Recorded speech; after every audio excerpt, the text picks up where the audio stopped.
Hello and welcome to our third Christmas Games special. Today we are back in the streets of London solving another murder with Sherlock Holmes Consulting Detective. Resources available through the Asmodee Connect and Play resource that they have created online to help people play games even when they are afar. Perfect for Christmas vacations. So today we are going to be doing case 2, which is the Tin Soldier, and this time we're going to be doing it better. Fingers crossed. Maybe. Who knows? I'm going to go around and let everyone introduce themselves just very quickly, let you know their names at least. So if you have any questions or anything, feel free to put them in the comments. If you see that we've missed something glaringly obvious in a clue, please also put it in the comments. And maybe this time we'll beat Sherlock.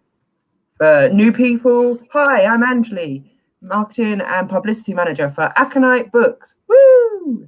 I'll go round. Nikki, who are you? I am a friend of Anjuli's who has been a major person running a lot of games which we used to play together. These days we live a bit further apart, and this is one of the few times we get to play a game. Other than that, I have cats and I'm a translator. Yay! And James. Yep, I'm Nikki's other half, also Anjali's friend. And I have cats as a side effect as well, and don't translate, I do computer security. That's the one. Secret spy stuff, as I said. Rosemary, remind us who you are again. I'm Rosemary Jones, and I'm one of the authors for Arkham Horror. And my book in the Arkham Horror line will be out in January, Mask of Silver, which is set in the silent movies milieu of the 1920s. Nick, who are you? Oh, hi, I'm Nick. I'm Aconyte Books. I'm my publishing coordinator. In practice, that means that I make the insides and the outsides of the books look as pretty as humanly possible, which is really good fun. Yay. And David. Hi, I'm David Annandale. For Aconyte, I've written Curse of Honor, a Legend of the Five Rings book, and The Harrowing of Doom, a Marvel Untold book with Dr. Doom. Yay. Right, so we are ready to jump in. We have gone online and we have listened or read the beginning opening chapter of The Tin Soldier, where a murder has happened. Dun, dun, dun. An inspector has run up the stairs to where we were celebrating with Sherlock Holmes and told us we got to go solve the murder. Who's been murdered? General Farnsworth Armstead. Yes. I thought we could all say it at once together. I just kept thinking Futurama. So, Professor Farnsworth. Yes, he is a 74-year-old man who has been murdered. He was one of the Waterloo Tontine ticket holders, sort of a lottery where the last person standing gets all the monies. Suspicious. There are still a few ticket holders alive, and we have their names, luckily. And we also know a few things about Amsterdam, that he was writing a book looking at the treasures of the conquerors, which was a book about valuables belonging to military men, and he was writing a new edition to add the Polar Star diamond into the book. His butler / manservant type thing, is the person who not witnessed the murder but heard the a murder going on in his study. He was attacked by a man who sent him a letter and vanished. And the general fell over, rapier in hand, as the butler made his way in from the garden into the locked study room. And that is about what we know.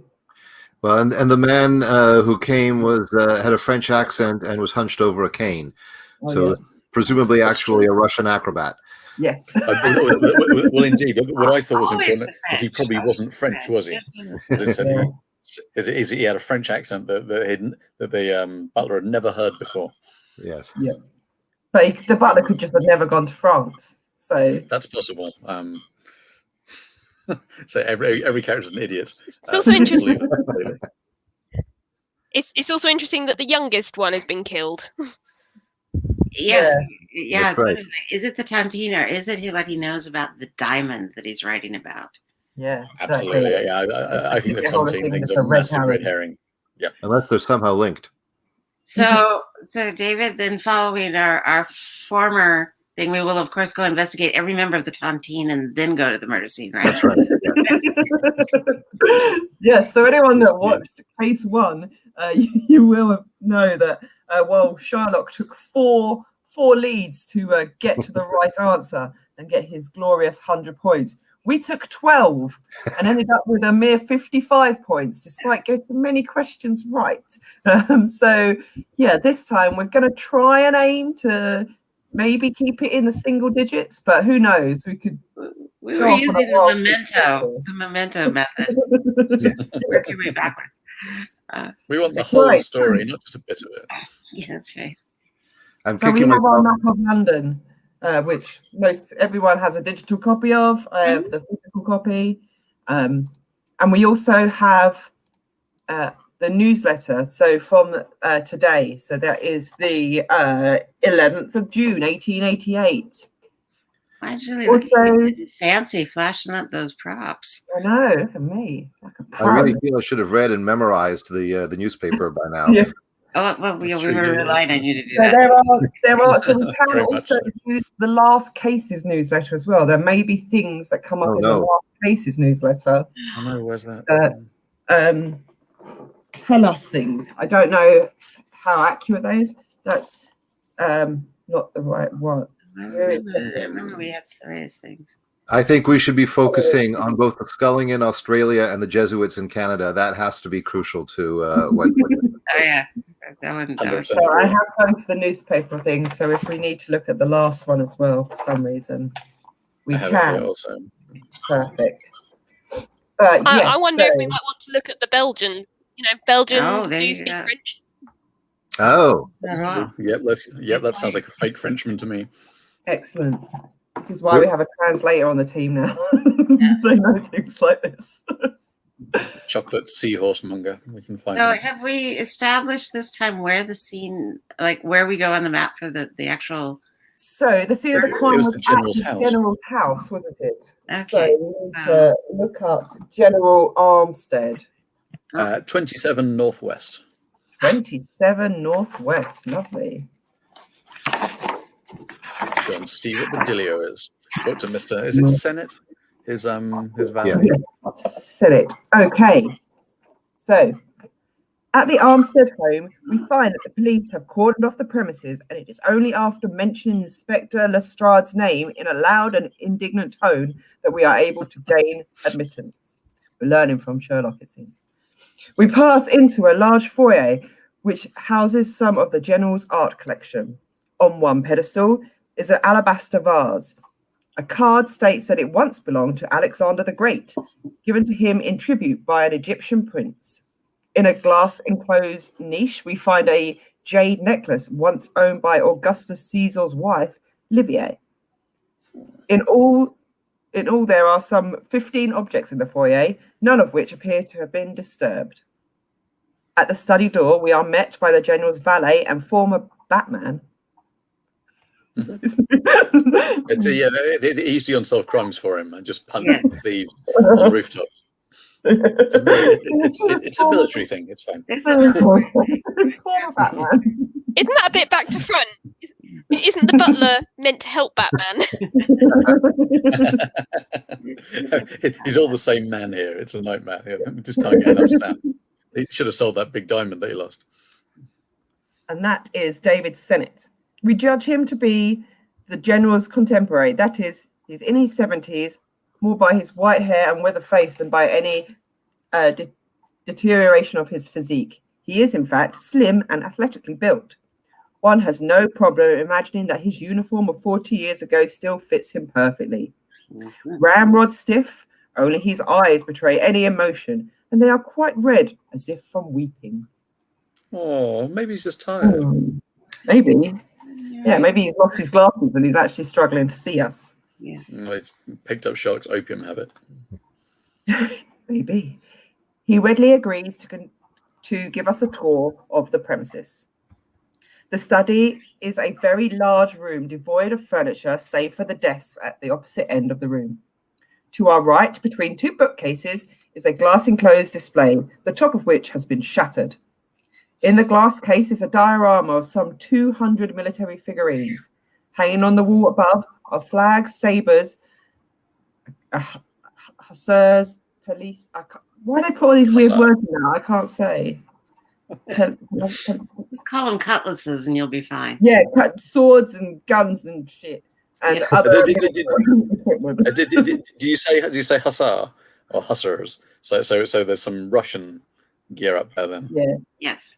Yeah. That's cool. Good to know. Excellent.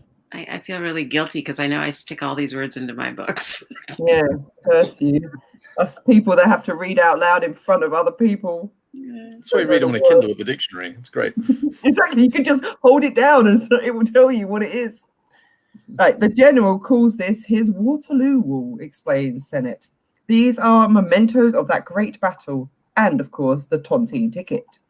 The ticket, a large certificate really, is framed and hanging at about eye level among the other paraphernalia. This is where I found the general, says Sennett, leaning over the diorama. He must have smashed the glass with the pommel of his rapier. And what does the diorama represent? It is a depiction of the last great British charge which swept through France from the fields at Waterloo. No, parrot. The Iron Duke, as the Duke of Wellington was called, is waving his hat to signal the advance. Here now. Sennett points to a figure.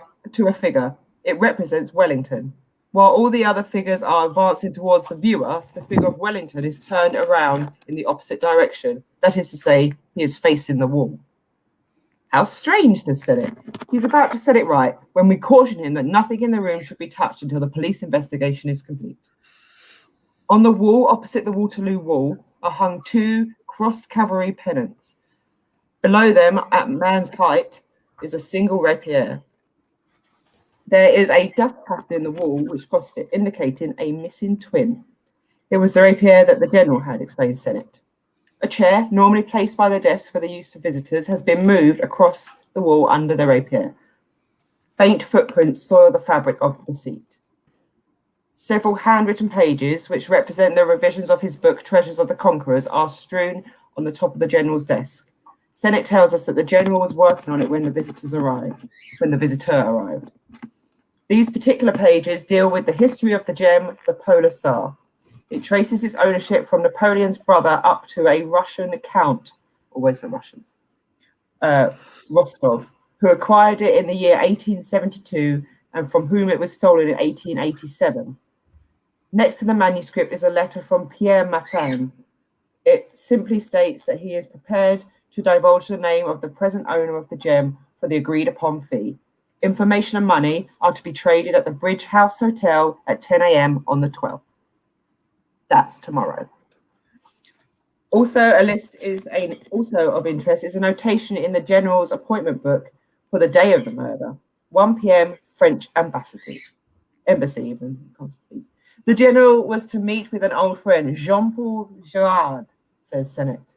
Monsieur Girard was an instructor at the École Militaire, where the general was sent to in France in 1948. Were you with the general in France? Oh, yes, I've been with the general almost 45 years. Finally, there is a small frame photograph of a stern-looking woman. That's the late Mrs. Armstead, said Sennett. We detect a note of hostility in Sennett's tone, and we inquire about it. Well, sir, you might say that Mrs. Armstead and I had never quite got on. You might say that Mrs. Armstead did not get on with anyone, including the general. Theirs was not a love match? No, sir. Lord Fitch was in danger of having a spinster daughter on his hands, and the general, well, sir, he saw to it as a sort of way of social and a way of career advancement. It was an arrangement, nothing more. But surely something between them must have developed. Why else would the general keep her picture on his desk? Actually, it was placed there to tweak Mrs. Armstead's brother, the present Lord Fitch. You see, a good deal of Mrs. Armstead's wealth, and so the general's, was in stock in various companies. Her brother also holds stock in those companies. Whether they like it or not, and believe me or not, Lord Fitch and the General were in business together. Lord Fitch was to see the General this morning, but he never arrived. Normally, the picture resides in the lower left-hand drawer. Going back to this morning, would you describe the caller for us? He was a short old man. He wore a black cape and carried a carpet bag. Oh, and he walked with a cane. He didn't give you his name? No, he simply asked to see the General and presented a letter, which he intimidated that the... put my words in. Use your words, Anjuli. Use your words. She intimated that the General would want to see. You didn't see the contents of the letter? No, but the address was yellowed with age, and it was addressed in a very graceful hand to Captain Armstead, 11th Hussars. Hussars? We'll go with Hussars. The General's old regiment. When he read it, he went very pale. Then, in a subdued voice, he asked me to admit the gentleman. When you finally got into the room, though, through these garden doors, and the study door was still locked, correct? Yes, that's right. The garden is surrounded by an 8-foot wall, and the only way in or out of the garden is through the house, correct? Yes, either through the kitchen door or through these doors. We thanked him and we leave. Oh, so much. And bravo for getting through all that. It's been a long info time. Maybe that's why people go to the crime scene first. They can get all that out of the way. Yeah. Cool. I would have been lost oxygen and gone off the chair. There's my notes are definitely gibberish a from couple that. of odd things there. Yeah. I'm interested in the picture because he did say towards the end there that the picture is normally in a drawer. If I heard right. Yes, Yeah. and that there's a conflict going on with the brother-in-law. It's Lord Fitch's brother-in-law. Yeah. So Fitch would be a good person to investigate. Mm-hmm. And the letter clearly, so it was addressed to Captain Armstead. So this was presumably written to him when he was presumably around 1815. Yeah.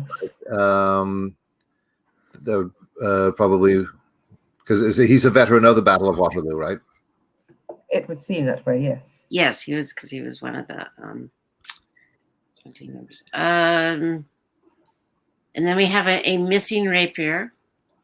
Yeah. And suspicious footprints on the chair, which presumably the person had to climb up on the chair to. So I don't know if it's a missing rapier. I think he was saying that it's the one that's in his hand. There's one on the wall. Oh, okay. So somebody went up on it. Is in his hand. So it's like he stood up on the chair to get it off in order to fight. Possibly. Did it say that the rapiers were at a man's height? Yeah, so was it really necessary to stand on a chair to get to it? Is that you're thinking, David? Yeah, there was something something else on the wall. Like a secret compartment with a diamond in, or something convenient like that. Well, and we have the figurine of Wellington that's facing the wall, which presumably is to draw our attention to that. Yeah. Yes, so something to do with that clue wall. from a dying man. Yeah, man's height was the thing. And I noticed, incidentally, with regards to our mysterious figure, that there is a company of French actors in town right now. Oh. The Compagnie Arnaud.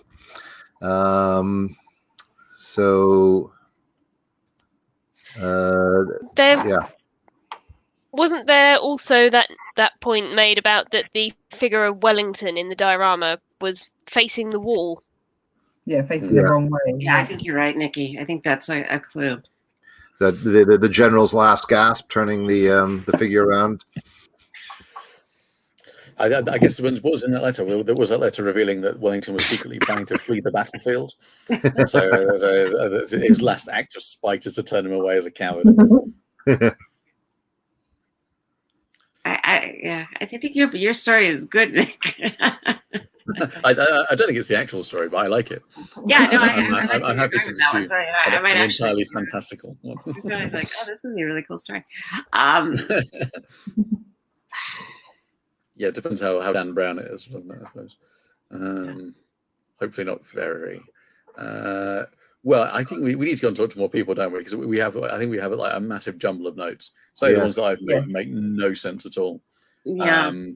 There's there's a hotel to visit. We've got to go and see Mr. Fitch because he was meant to rock up earlier, wasn't he? But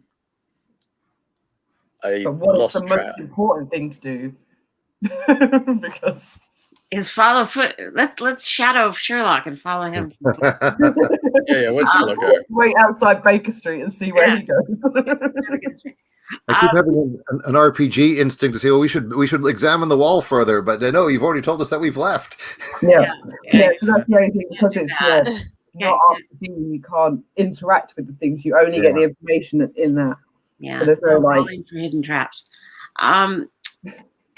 So who? Oh, hang on. Sorry. I was just looking through the newspaper. There is mention of the Duke of Wellington's birthplace. Yeah. Yeah, there's a few bits. There's the Duke of Wellington's birthplace. There's the 73rd Waterloo anniversary dinner. Yeah. There's the announcement about Armstead's book, with a big mention of the Polar Star. Yeah, I think the Polar Star is key. And was it the French embassy he was supposed to be meeting someone from? Yes. French yes. I wrote down Jean-Paul Gigard. Yeah. And the hotel, he's supposed to be meeting someone tomorrow, right, to get information about where the Polar Star is. Yes. Yeah, that's separate to the Jean-Paul Girard. Jean-Paul Girard was his instructor. Yes. That's right. Yes, I got lost track of those names. Yeah, French embassy. The general was to meet with an old friend. He was an instructor when the general was sent to France.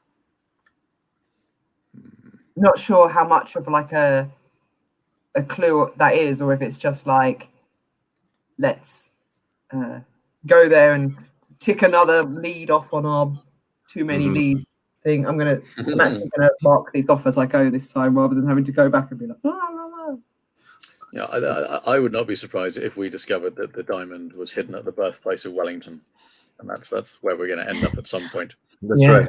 Yeah, let's just. But the diamond, it's only been missing a year.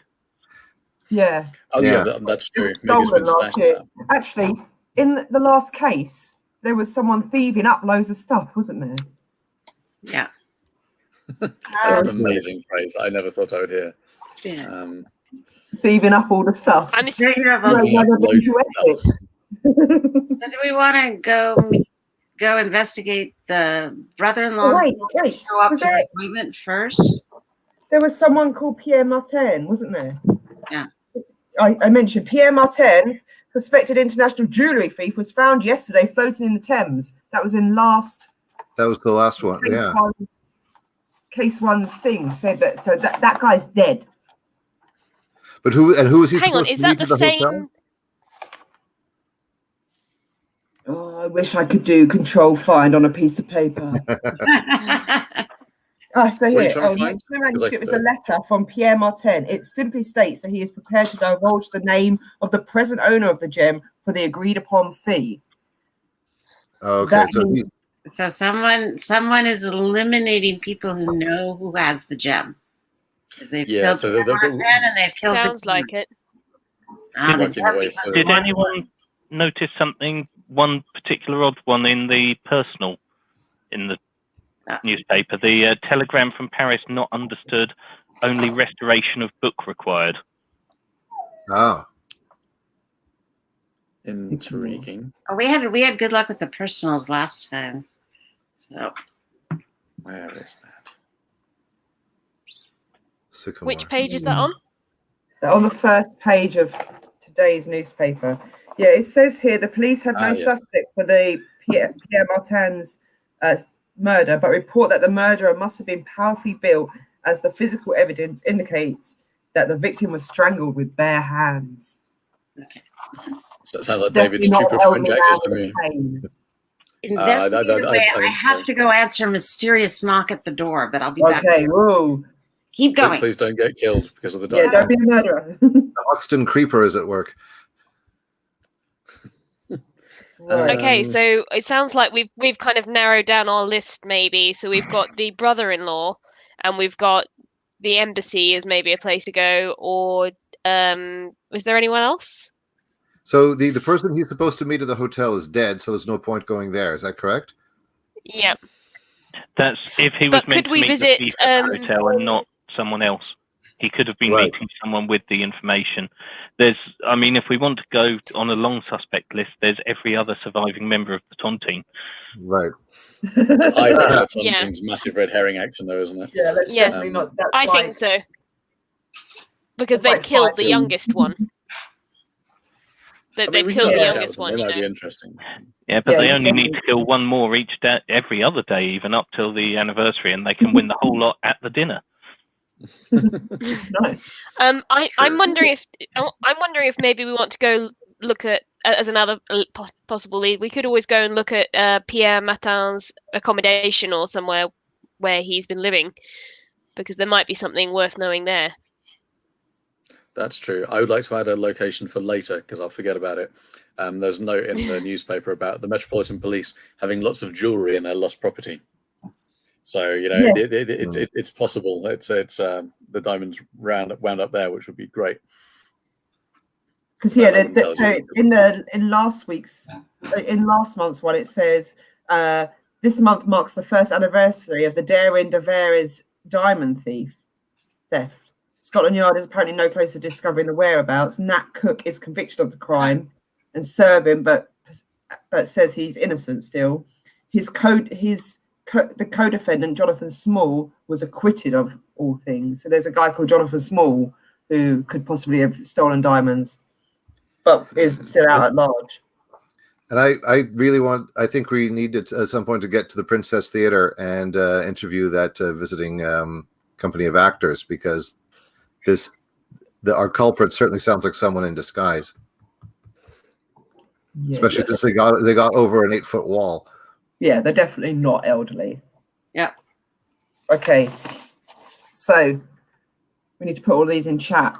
So there's a private chat on the side for everyone. We need to work out where we want to go and where we want to go first. Yeah. Let's be smart about this. Just to check, because I'm not sure if I missed something. He was actually stabbed, wasn't he? He didn't just die. It doesn't say. It's a So really it good doesn't question. say. No one. So in our introduction, it says that before Sennett could assist him, he dropped a rapier from his hand and fell over dead. There is like a morgue we can go to. So there is. And It gives there's us- no blood at the scene, and he's 74 years old. Yes. Could have just been playing with his war game and just had a heart attack. Could have just been fencing with his old teacher. True. The brother-in-law Study. makes sense. Yeah, I'll second Rosemary's I'm suggestion. throwing in there. Let's go look at the brother-in-law first. Let's go. What's that dude's name? So Lord there's Fit- also a coroner, the medical examiner, Sir Jasper Meeks. I feel like I feel like in a like a proper investigation, you do the crime scene, the body, and then go and find people. Okay. Yeah, that's the point. Yeah. But I'm also very fond of going lateral. You and didn't just go getting to the straight to the body lost last property. time at all and missed out. Vicky, you're being so organized this time. I know. All I've right. had a second cup of coffee today. So I'm gonna go to sleep. have we F5 Sir Jasper Meeks? Do we know where he's at? Meeks. So he is Sir Jasper Meeks, 38 East Central, head medical examiner. He performs autopsies on all bodies found during the investigations. Well, I think Let's hit him up. let us Yeah. run across London. We've decided that we were too poor to take Hampson cabs, so we'll grab the omnibus and So- head to Met. I think we established we could teleport yesterday, didn't we? As Yeah. mentioned. Yeah. So we're going to Sorry, see the Nikki. coroner. Yes. Okay, 38. Like real detectives. Like real detectives. So Jasper Meeks is in the middle of an autopsy when we arrive at the room. I'm sorry, Wiggins. I only have just a bit of time for you. So Jasper informs us that the general was killed with a sword thrust through the heart. It was an upward thrust. Huh. He was killed by a midget. Killed by someone either on the floor already. I just lost sound. That's annoying. He just sort of fell onto him, possibly. Or somebody. I mean, unless this person really was hunched over and really did need that to stand on the chair. Yeah. Or the general was standing on the chair. Nick, you've gone quiet as well. So if you can't hear us, we also can't hear you. Anjuli, can you not hear us? Nick, it's just put things out. I can Yep. hear nothing. Can you hear now? It's back. I can't hear you. It's back, but I'm sure I will Oh, yes. guess what they were. Upward thrust, sword, death. Is there anything else? That is all we learned from that one at lead 2. Okay. Sorry, that was my bad. I'm trying to think like Sherlock. Upward thrust. Okay. That means we're looking out. That's good. So do we want Right, to go so- to the epitome of actors, see if we can find, or go to the brother-in-law, French embassy? You know what? It's 2020. The arts are suffering enormous challenges. Let's go and harass some actors. Okay. I love how Nick investigates. It's like, let's go. They got no work. Let's give them some grief. Right, whereabouts are the actors at? They're at the Princess Theatre. Princess Theatre. Okay. Anyone got the directory up for that one? Yeah, of course. Uh, Well, we need Caroline. for- calling that up.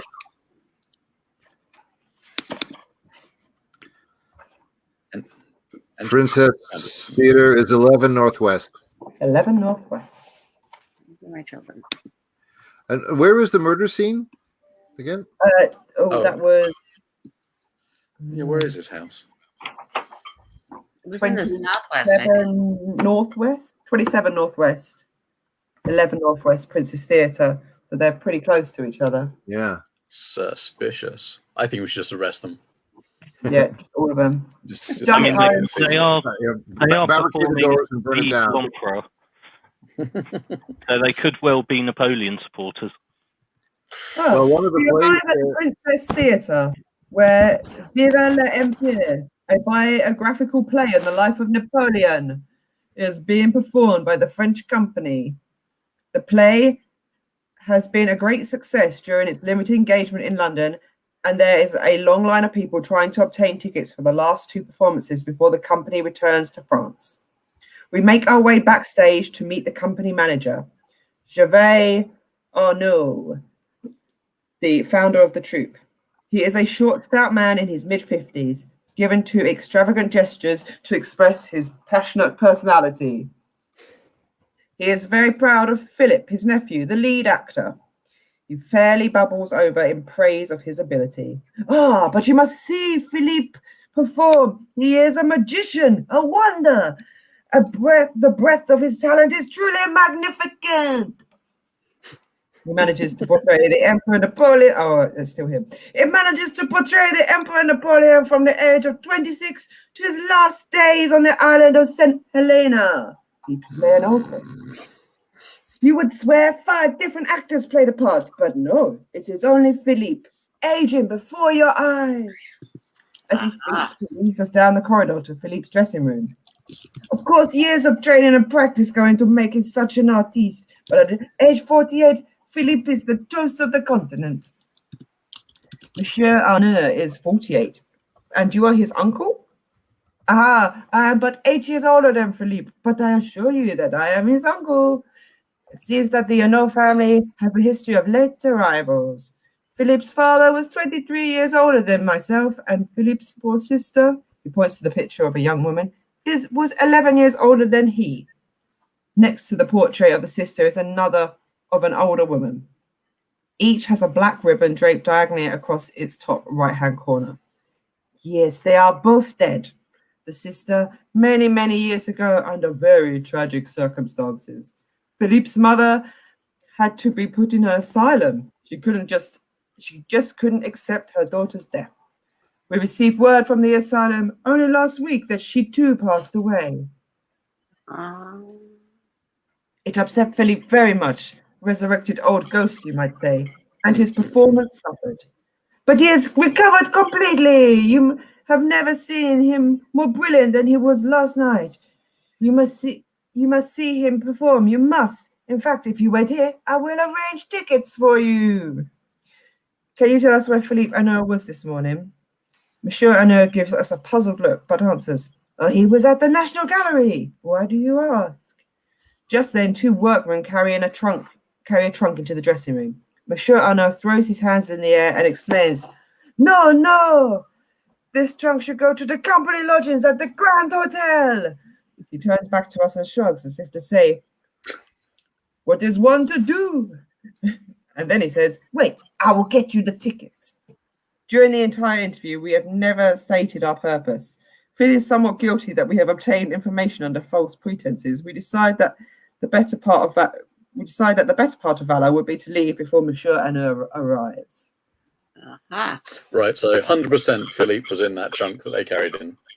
I've got no doubt about that. Yeah. And it seems very likely to me that General Armstead, as Captain Armstead, was either banging Philippe's great-grandmother during the Napoleonic Wars or killed some elderly relative. And that letter was a love letter of some kind that's been retrieved and then hand-delivered by Philippe that morning. And this is my current theory. I am your son. And Philippe's performance turned around because he was so happy that the general was now dead. Yep. And the diamond, I believe now is another red herring. This is a family affair. Yeah. This is a family affair. Well, so we've established that Philippe is supposed to be at the National Gallery this morning. Do we want to go to the National Gallery and either try to find Philippe? And we also know that the company's lodgings are at the Grand Hotel, so they should all be like, if Philippe could be either in the trunk at the Grand Hotel or the National Gallery. If we think he's like, I don't know. I reckon Philippe's busy facing paintings. Yeah, we can check whether his alibi checks out. Yeah, that was what I was at the National Gallery. So that's a good idea. Also, let's go and see Smart. That sounds lovely. And following what Caroline's clever trick, I'm looking up these places and putting them in the comments for the group so we don't get stumbling about. Genuinely very good idea. So the National Gallery and the Grand Hotel are right next to each other. They're 24 WC and 22 WC, or as close together as this American thinks things are in London. They're much closer than they are in America, so that's fine. London's pretty walkable, so they probably are close together. Yeah. Oh, I adore London. I've been there several times. And, yeah. Okay, so we go into the National Gallery, or we're going to go to the Grand Hotel. Like, I feel like they're more likely to remember him at the Grand Hotel than they would be. We're trying to remember a particular person coming through the National Gallery. That's just probably true, but so let's try the Grand Hotel. I don't know. I did that just my. I'm desperately trying to keep our leads down low. Trying to reel you all back in, like herding cats. All right. Okay, I'm for going for the hotel. I mean, they could both especially be. what we're trying to establish, isn't it? Are we trying to establish his alibi or find him? Well, we're trying. I think to find him, find his motive, and also establish his alibi. So, we can worry about breaking his alibi once he's actually said it himself. There you go. Okay, so Grand Hotel 22 here. Okay. Only after persuading him that we are on important business from Scotland Yard will the manager of the Grand Hotel allow us to search Philippe Annandale's room. Once there, we readily find the cane. Into the handle is a button, which when released separates the handle from the cane. A sword attached to the handle neatly slips into the cane sheath. That does make sense because we hadn't actually looked or thought about the other weapon. No. Yeah. The general defends Now we- himself. I thought we were just assuming it was a cane sword. No, you're right. I'd assumed he was a Terminator. I had not And his even hand thought of just turned into a knife. Straight through the carton. Like an assassin. The assassin blade. Let's go. Okay. After a few moments more, we discover a yellowed letter addressed to Captain Armstead. The letter inside reads, Mon bien aimé. Oh, I can't believe it's all in French. I can't speak French. Je There's n'ai a reason we brought Nikki along. Yeah. Okay. I'm gonna just send it to you, Nikki. Bear me a second, because I'm gonna butcher this real bad. Help us, Nikki. Help us. Without French. Luckily, you do. So. Right. Do I need to read this out in French, or shall I just translate it? Yes. Oh no, Wiggins. Oh wait, Wiggins translates it. We can speak Oh, French. okay. There we go. Okay. I'll just read it out in English, shall I? It's all written in French. It looks lovely, but it translates as, Dearest, I cannot bear the pain any longer. I hated you when you left me, but the child, our child, eased the hurt and softened my heart. Now my baby is dead. The innocent suffered for our sins. I have nothing. I am nothing. I cannot bear the pain. I love you still. Florette. It's a crime of passion. So what? We I get mean, the would name their of any baby of turn any out of to the have been a women. jewel thief? We didn't, but we do know that his sister, someone died tragically, and then the mother went into an institution. We can probably assume that the mother was Florette. Oh, so the baby would have died a long time ago, because this is a yellowed letter addressed to Captain Armstead. So this is someone who. Oh yeah, but so they were anything, didn't they? yeah. So this is Philippe avenging his elderly female relatives. Yeah. Do we need to actually locate the suspect, or can we just leap to conclusions? We should I always mean, leave it's to kind of conclusion. home style. So yeah, it says so. Philip's father was 23 years older than that guy. So Philip's 48. So he's 56. Philip's father was 23 older than myself, and Philip's poor sister was 11 years older than he. Why can't you just put their numbers? Why can't you just Absolutely say? war totty. Definitely war Philippe totty. was 48, yeah? Philippe was 48. His uncle is 8 years older than Philippe. But, Say 71. but what we have established is Philippe is a short dude with a sword cane. Very And that- His father was 23 years older than the uncle, Monsieur Anne, and Philippe's father was 23 years older than myself and Philippe's poor sister, so they were both the same age. Oh no, Philippe's poor sister was 11 years older than he. Then the uncle, or then Philippe? Well, I'm guessing, so Philippe's sister was 11 years older than Philippe. And he's 48. Yes. So she would have been 59. What year was this? 1888 or Yeah. 89? Well, it's 73 years since the Battle of Waterloo. Yeah, because that's the thing that's Right. being celebrated, isn't it? So the uncle's about...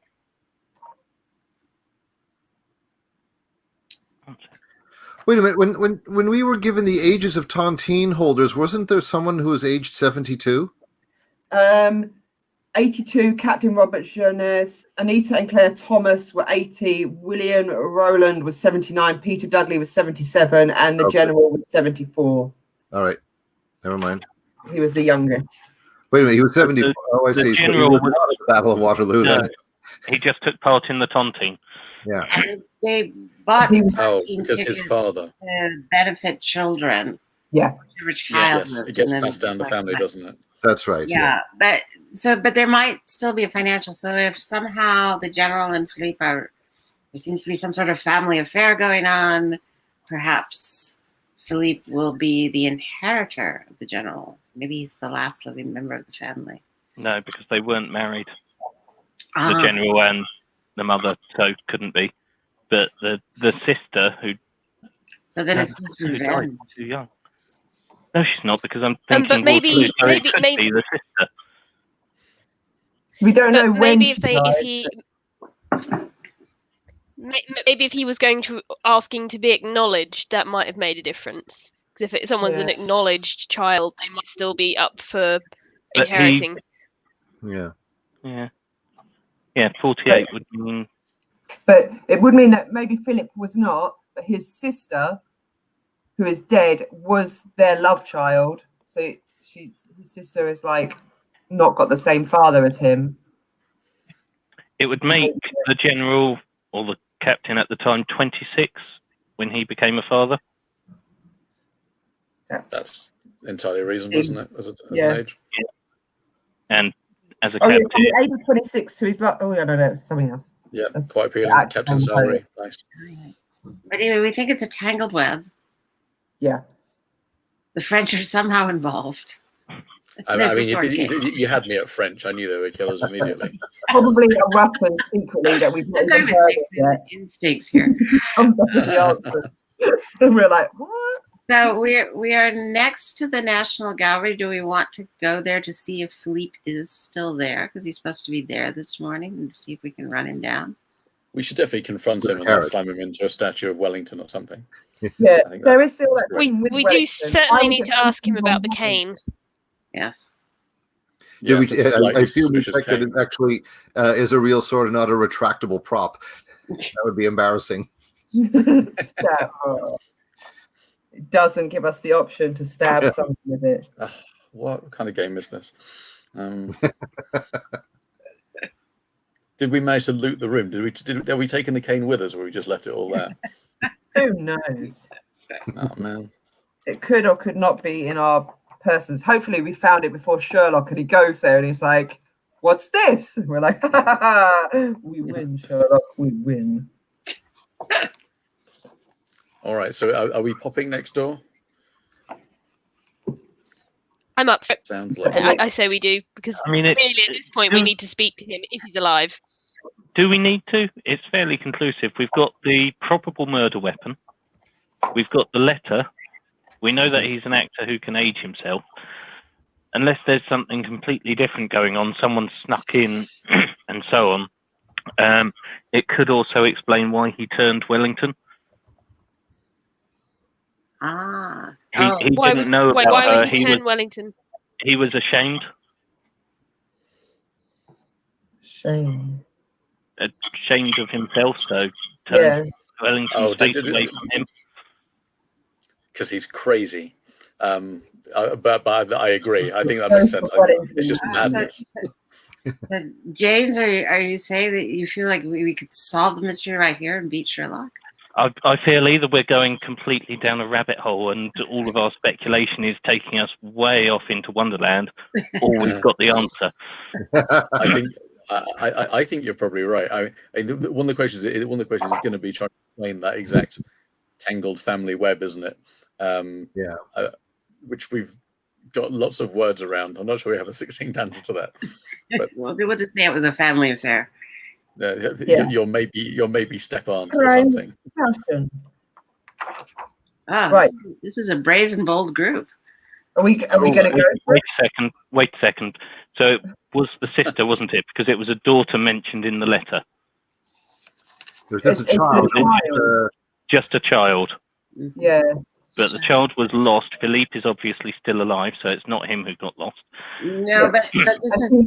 She was born 11 years. Family and she was 11 years older, which would mean if she was still alive, she'd be 59.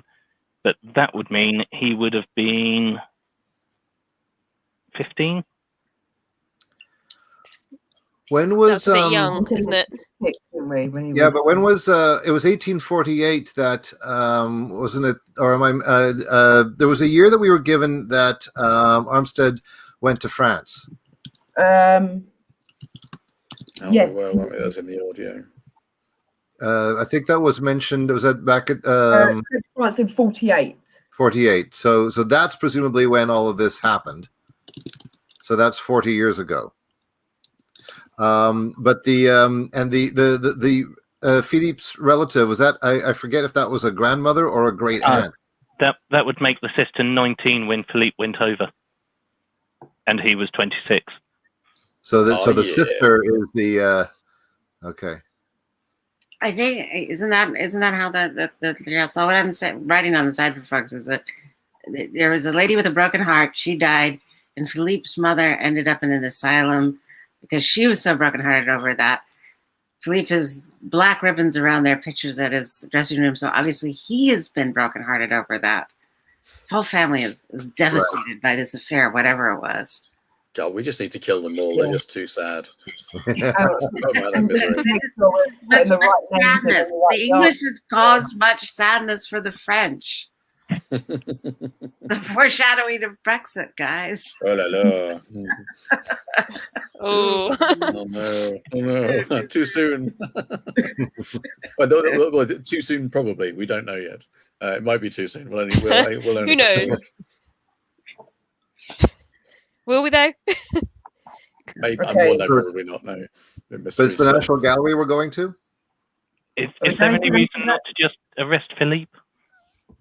So the way, But we don't even know if he's alive. We have to answer the 8 questions in the back of the book That would be to get our points, and then we read the epilogue, and Sherlock explains to us How wrong we were. how wrong we, how easy it was for him. That's true. And then we gain or lose points based on how many leads we've done in comparison to how many leads he's done. Before we do, I've just seen a vital piece of information in the journal, which I think will help us out enormously. In the section at the very end, there are remarkable false teeth available that have automatic self-suction. Now, I don't know exactly where that fits in, but I feel like that should be incorporated into our plan somewhere. Yeah. And we'll figure it out as well. Oh Well, yes. I think you guys are all on a good track, and you have at this point visited the murder scene, the Got corner, 4. the Grand Hotel. So you've only gone to 3 No, locations. we went to we've been to 4. We went to the Grand Hotel, we went to the Princess Theatre, Yeah. the crime scene, and the coroners. Yeah. So far we've done pretty good. But yeah, I don't know. Let's do it. Let's do it.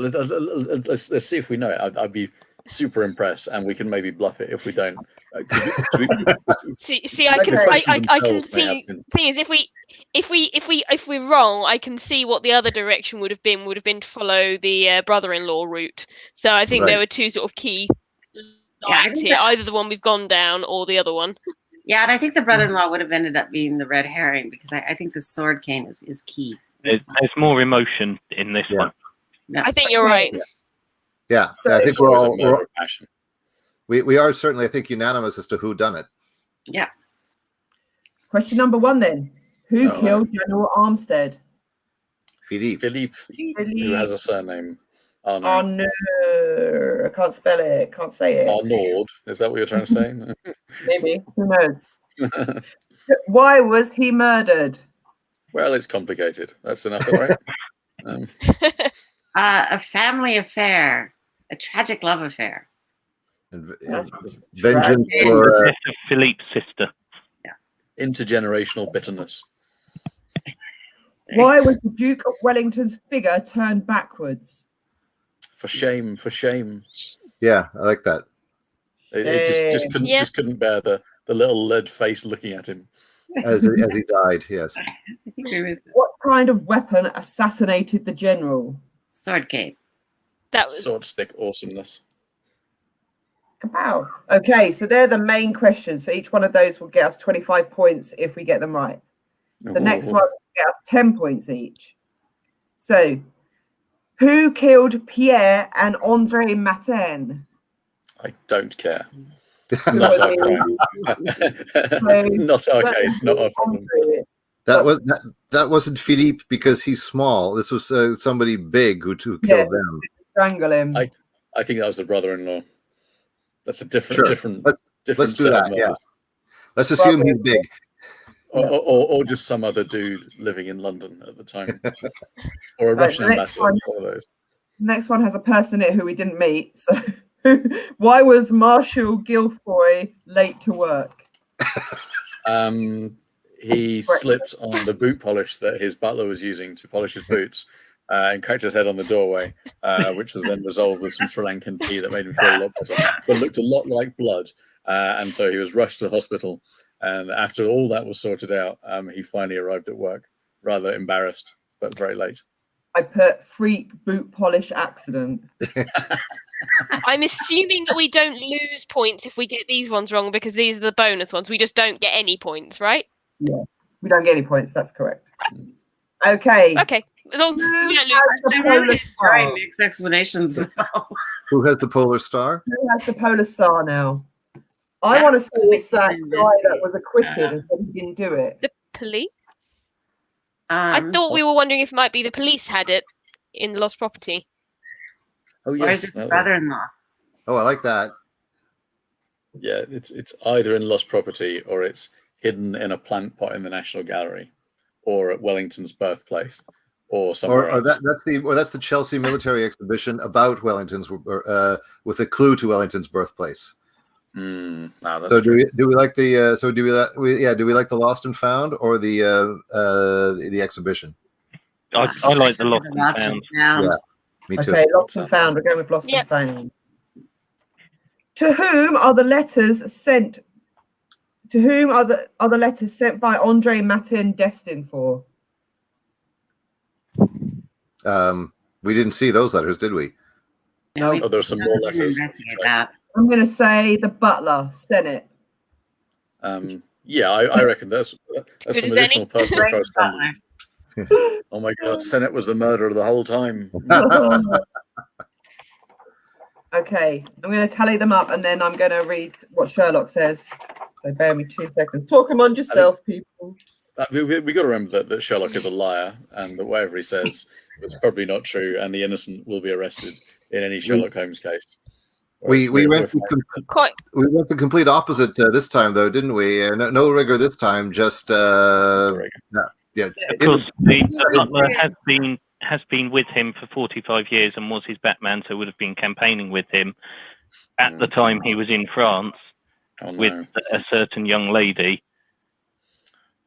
Oh no, the letter was really intended for Sennett, not the old man. The old Can man. anyone The old man's remember been what killed. father-in-law's name was? Because I... Something Fitch, wasn't it? Was it Lord Fitch? Yeah, Fitch. Okay.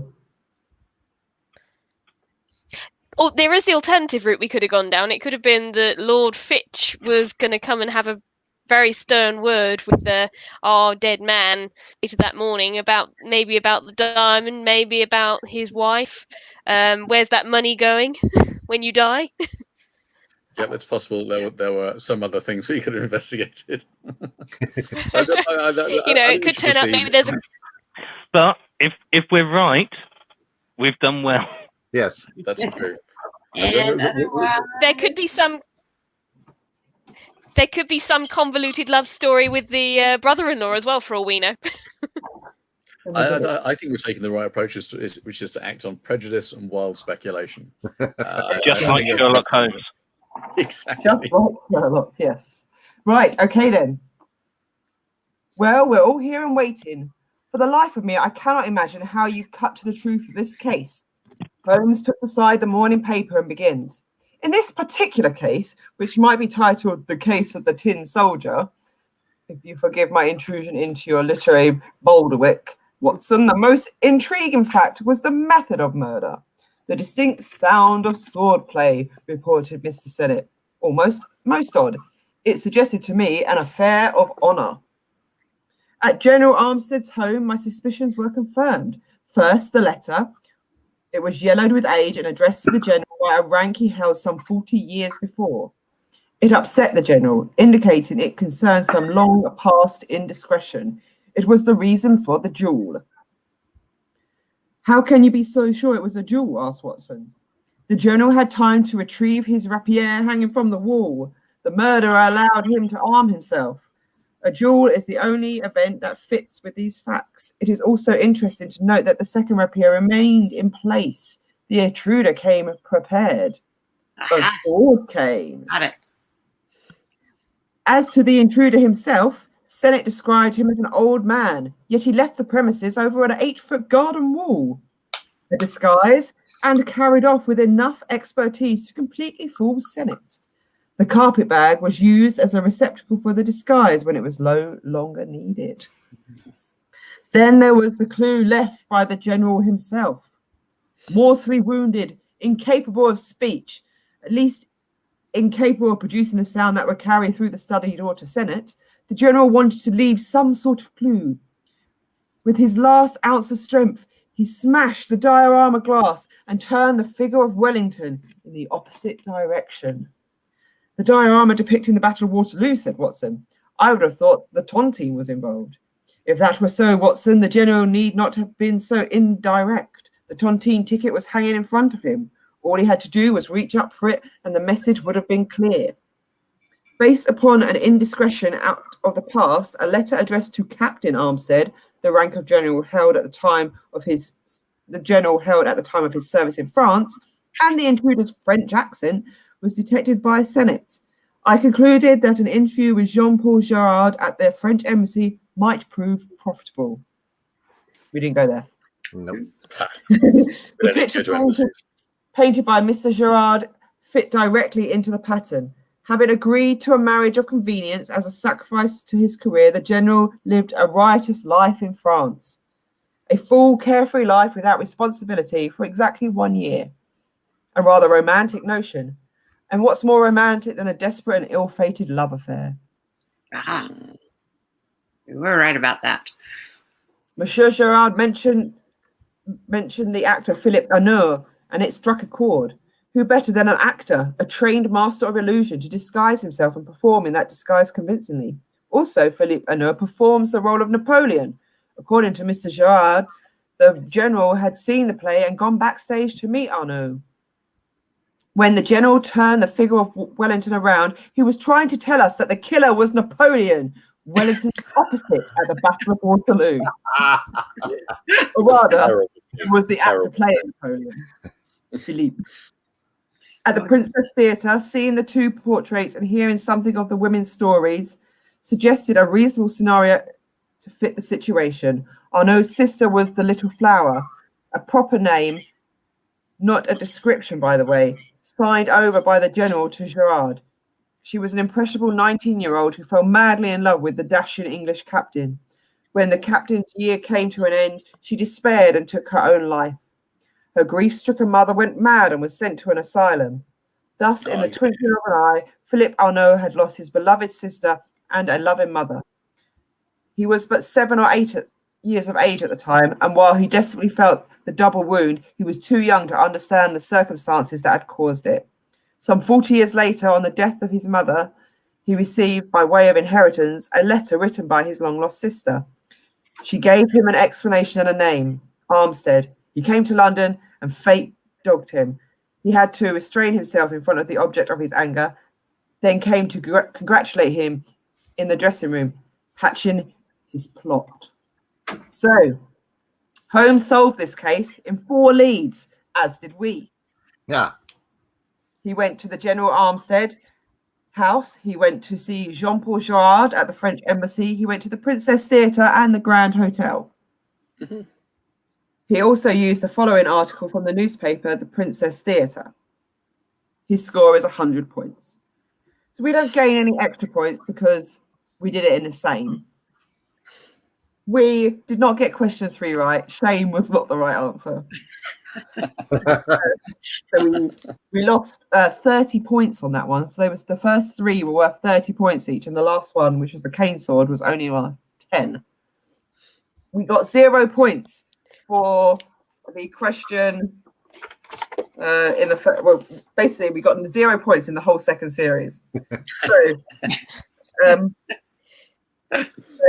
who killed Pierre and Andre Martin was Carson Cabot, who I don't know who that is. Yeah, we never got there. We never investigated that.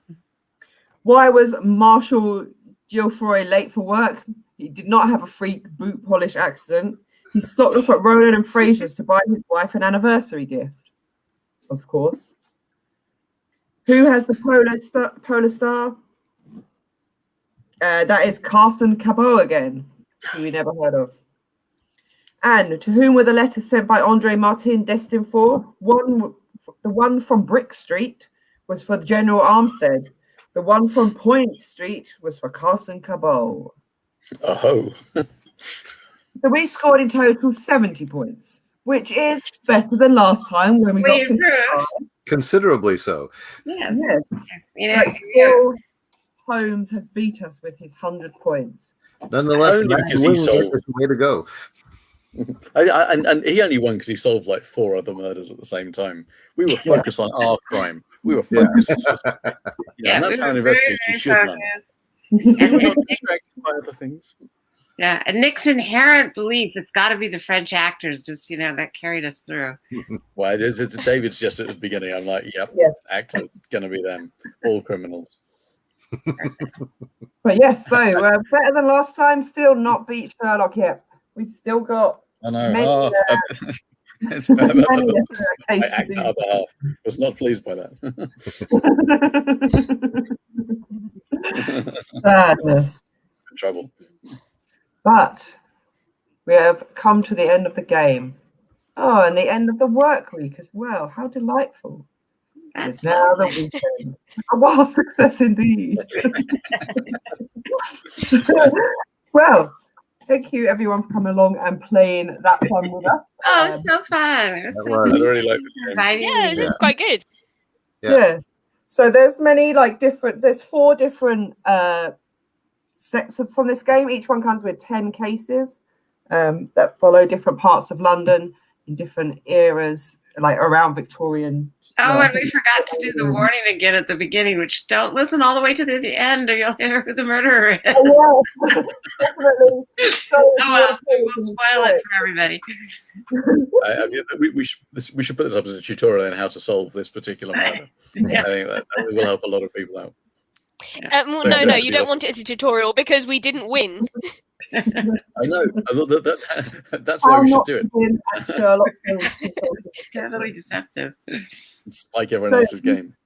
These resources are available through Asmodee's Connect and Play online resources that they've made for lockdown to allow people to hang out with each other and play online even when they are remote. There's lots of different games on there.